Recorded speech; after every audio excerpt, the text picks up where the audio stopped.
नमस्कार दोस्तों, स्वागत है आपका आज की वीडियो में। पहली खबर की बात करें तो रशियन डिफेंस मिनिस्टर ने खुद अनाउंस किया है कि S-500 अब ऑपरेशनल है और इसका मतलब सीधा है कि रसिया अब एयरक्राफ्ट के साथ साथ स्पेस थ्रेट्स को भी रोकने की कैपेबिलिटी बिल्ड कर रहा है। S-500 को S-400 और S-300 से ऊपर एक लेयर के तौर पर डिजाइन किया गया है। ये सिस्टम बैलिस्टिक मिसाइल डिफेंस और स्पेस डिफेंस दोनों रोल में काम करता है। रिपोर्ट्स के मुताबिक S-500 medium range ballistic missiles को 3500 किलोमीटर तक के लॉन्च रेंज के टारगेट्स पर इंटरसेप्ट कर सकता है। इसके साथ साथ ये हाइपरसोनिक गाइड व्हीकल और ICBM के टर्मिनल फेस को भी टारगेट करने के लिए डिजाइन किया गया है। मतलब सीधी भाषा में ये फ्यूचर वॉर्स के लिए बनाया गया सिस्टम है। इंडिया के लिए यहाँ एक इम्पोर्टेंट एंगल भी है। रसिया फ्यूचर में S-500 को एक्सपोर्ट करना चाहता है और इंडिया उस लिस्ट में टॉप प्रायोरिटी पर माना जा रहा है। लेकिन अभी रसिया का फोकस अपनी आर्मी को फुली इक्विप करना है। सोर्सेज के हिसाब से 2029 के बाद एक्सपोर्ट विंडो खुल सकती है। अगर फ्यूचर में इंडिया को S-500 मिलता है तो ये S-400 के ऊपर एक और प्रोटेक्टिव लेयर ऐड करेगा। फाइटर जेट से लेकर बैलिस्टिक मिसाइल्स और हाइपरसोनिक थ्रेट्स तक एक प्रॉपर मल्टी लेयर डिफेंस डोम बन सकता है।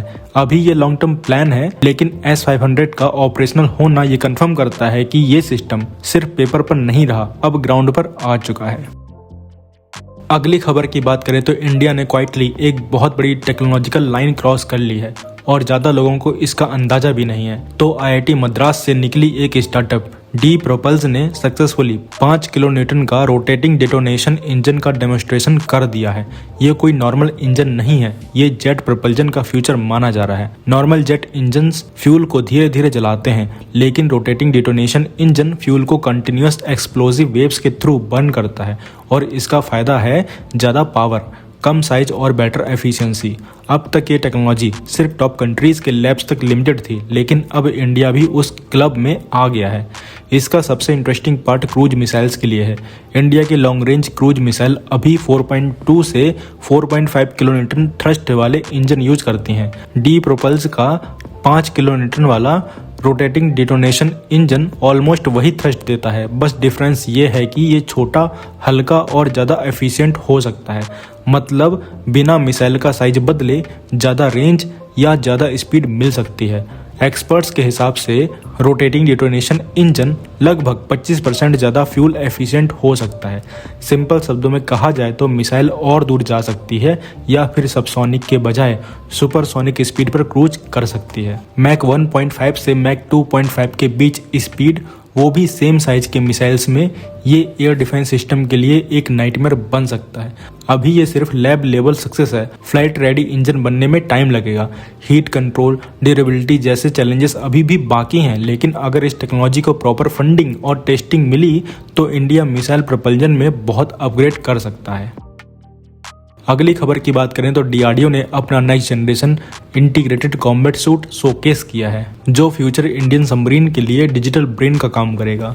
ये सिस्टम प्रोजेक्ट 76 के कन्वेंशनल सबमरीन और प्रोजेक्ट 77 के न्यूक्लियर पावर अटैक सबमरीन दोनों के लिए डिजाइन किया गया है। ICS यानी इंटीग्रेटेड कॉम्बैट सूट का काम सिंपल है, सबमरीन के हर सेंसर से आने वाली इंफॉर्मेशन को एक जगह जोड़ना। सोनार, रडार, इलेक्ट्रॉनिक सिग्नल्स, कैमरास, सबका डेटा एक ही टैक्टिकल पिक्चर में कन्वर्ट होता है। इससे कमांडर को ये समझने में टाइम नहीं लगता कि थ्रेट क्या है, कहाँ है और कैसे अटैक करने वाला है। इस इंटीग्रेटेड कॉम्बैट सूट का कोर है सिलेंड्रिकल एरे सोनार, जो सबमरीन के हल में लगा होता है। ये दूर से शिप्स और दूसरी सबमरीन को डिटेक्ट कर सकता है, वो भी बिना ज़्यादा नॉइस किए। साथ ही एक इंटरसेप्ट सोनार भी है जो एनिमी के एक्टिव सोनार पिंग्स को सुन लेता है। मतलब सबमरीन को पता चल जाता है कि कौन उसे ढूंढ रहा है। Electronic support measure system radar और कम्युनिकेशन सिग्नल डिटेक्ट करता है और जब इस डेटा को सोनार से जोड़ा जाता है तो एक क्रिस्टल क्लियर बैटलफील्ड पिक्चर मिलती है। इसके ऊपर एक मॉडर्न ऑप्ट्रॉनिक मास्ट भी है, जो बिना प्रेशर हल को पेनिट्रेट किए विजुअल और थर्मल इमेजनरी देता है। स्टिल्थ भी बनती है और इन्फॉर्मेशन भी मिलती है। सबसे बड़ी बात यह है कि ICS एक फुली इंडिजिनस सिस्टम है। Submarine combat system normally foreign होते हैं और उनकी अपग्रेड पर रिस्ट्रिक्शन होती है। ICS के साथ इंडियन नेवी के पास कंट्रोल होगा, सॉफ्टवेयर अपडेट से लेकर फ्यूचर सेंसर तक सब कुछ अपने हाथ में। तो आप क्या कहेंगे इस खबर के बारे में कमेंट सेक्शन में जरूर बताइए। अगली खबर की बात करें तो हैदराबाद बेस्ड पैनिनियन एरोस्पेस अब अपना military grade autonomous mission planner और सिमुलेशन प्लेटफॉर्म जिसका नाम कलमान इंटेल है जल्दी ही अनवील करने वाली है। ये सिस्टम स्पेशली CCAV यानी कोलैबोरेटिव कॉम्बैट एरियल व्हीकल्स के लिए बनाया गया है। कलमान इंटेल का बेसिक आइडिया है अनमैन्ड एयरक्राफ्ट को सिर्फ रिमोट कंट्रोल से नहीं बल्कि इंटेलिजेंस के साथ मिशन एग्जीक्यूट करना सिखाना। इस प्लेटफॉर्म के थ्रू एक ड्रोन या कॉम्बैट UAV खुद अपना फ्लाइट प्लान बना सकता है, अल्टीट्यूड और स्पीड मैनेज कर सकता है, रूट डिसाइड कर सकता है और थ्रेट को देखकर अपनी स्ट्रेटजी एडजस्ट कर सकता है, वो भी मिनिमम ह्यूमन इनपुट के साथ। इसका इंटरफेस एक proper command and control environment जैसा है जहां एयरक्राफ्ट की health, navigation data, radar visibility और मिशन पैरामीटर्स रियल टाइम में मॉनिटर होते हैं। सबसे बड़ी बात यह है कि ये सिविलियन ड्रोन सॉफ्टवेयर जैसा नहीं है। कलमान इंटेल को MIL ग्रेड आर्किटेक्चर के साथ डेवलप किया गया है, मतलब इनक्रिप्टेड लिंक्स, रिडंडेंसी और इलेक्ट्रॉनिक वॉरफेयर एनवायरनमेंट में काम करने की कैपेबिलिटी।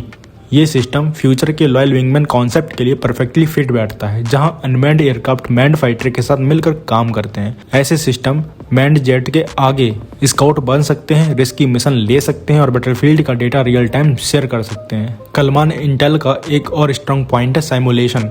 रियल फ्लाइट ट्रायल्स महंगे और रिस्की होते हैं, इसीलिए ये प्लेटफॉर्म डिजिटल एनवायरनमेंट में ही टेरेन, वेदर और कॉम्बैट सिनारियोज सिमुलेट करता है। इससे टैक्टिक्स फास्ट टेस्ट हो सकती है, मिस्टेक्स पहले पकड़ी जा सकती है और डेवलपमेंट साइकिल काफी शॉर्ट हो जाती है। तो आप क्या कहेंगे इस खबर के बारे में कमेंट सेक्शन में जरूर बताइए।